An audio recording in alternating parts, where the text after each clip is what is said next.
teman-teman, Ibu harap dalam keadaan sehat dan baik-baik saja. Nah, bertemu lagi bersama saya Ibu MS di mata pelajaran Geografi. Hari ini kita akan mempelajari materi mengenai wilayah dan konsep wilayah. Untuk lebih jelasnya, mari langsung saksikan video pembelajaran berikut ini.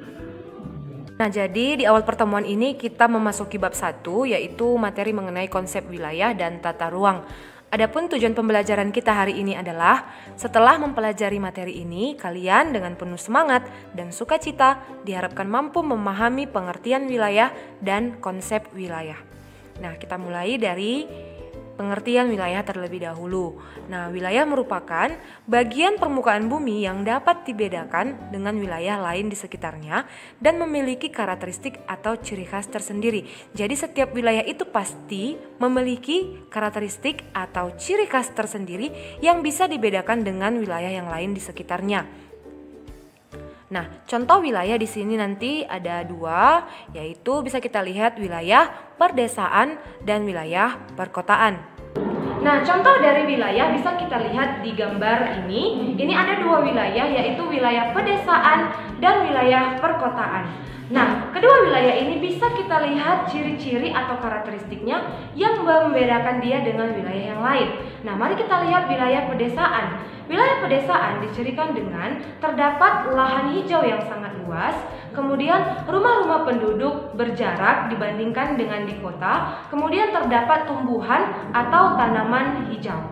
Nah, sementara perkotaan bisa kita lihat ciri-cirinya yang berbeda dengan pedesaan, yaitu kalau di kota bangunan-bangunannya atau permukimannya lebih padat, kemudian tidak terdapat ruang terbuka hijau atau hanya sedikit lahan hijau di perkotaan. Nah, jadi kedua wilayah ini memiliki karakteristik atau ciri khas masing-masing yang membedakan dia dengan wilayah di sekitarnya. Nah, contoh selanjutnya itu bisa kita lihat di sini ada wilayah industri dan wilayah pertanian. Kita bisa lihat ciri-ciri dari wilayah industri itu apa? Biasanya dicirikan dengan banyaknya pabrik-pabrik dan pastinya di situ banyak polusi udara. Nah, kalau dibandingkan dengan wilayah pertanian yang memiliki lahan hijau yang sangat luas, kemudian terdapat tumbuhan dan tanaman pertanian, dan biasanya kalau di wilayah pertanian itu udaranya lebih asri dibandingkan dengan wilayah industri. Jadi kedua wilayah ini juga memiliki karakteristik atau ciri khas yang berbeda. Nah, sekarang kita melihat unsur-unsur wilayah. Yang pertama itu adalah mempunyai ciri dan luas tertentu seperti yang Ibu sampaikan tadi. Jadi setiap wilayah itu mempunyai ciri atau karakteristik yang bisa dibedakan dengan wilayah lain. Kemudian wilayah juga harus mempunyai luas tertentu.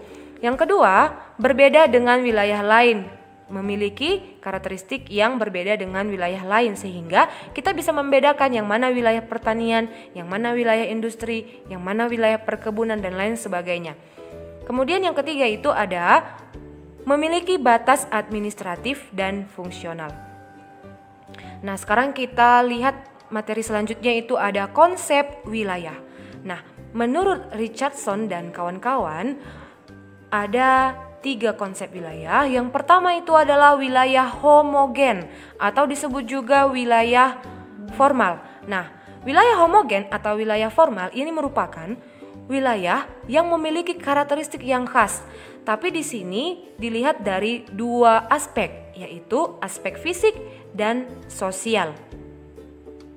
Nah, di sini kita bisa lihat contoh wilayah homogen atau formal, yaitu wilayah pertanian lagi ya. Nah, jadi kalau wilayah homogen dan formal seperti yang Ibu sampaikan tadi, itu adalah wilayah yang memiliki ciri fisik dan sosial.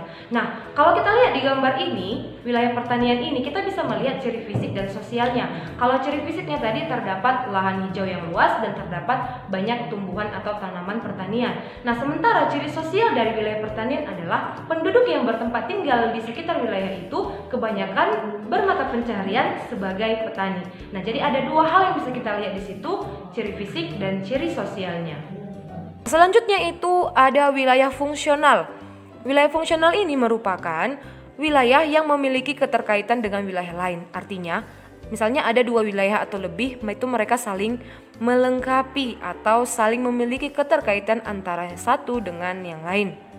Nah, untuk contoh wilayah fungsional bisa kamu lihat di gambar ini. Contohnya itu adalah Jabodetabek. Nah, Jabodetabek itu merupakan singkatan dari Jakarta, Bogor, Depok, Tangerang, dan Bekasi. Nah, jadi Jakarta, Bogor, Depok, Tangerang, dan Bekasi ini merupakan wilayah yang saling memiliki keterkaitan atau saling melengkapi kebutuhan antar wilayah. Misalnya, Jakarta mengirim hasil industri pakaian ke Bekasi. Sebaliknya, Bekasi mengirim hasil sumber daya alam seperti bawang ke Jakarta. Contoh lain dari wilayah fungsional adalah Mebidangro. Mebidangro itu merupakan singkatan dari Medan, Binjai, Deli Serdang, dan Karo, di mana keempat wilayah ini memiliki keterkaitan satu sama lain dan saling melengkapi kebutuhan satu sama lain.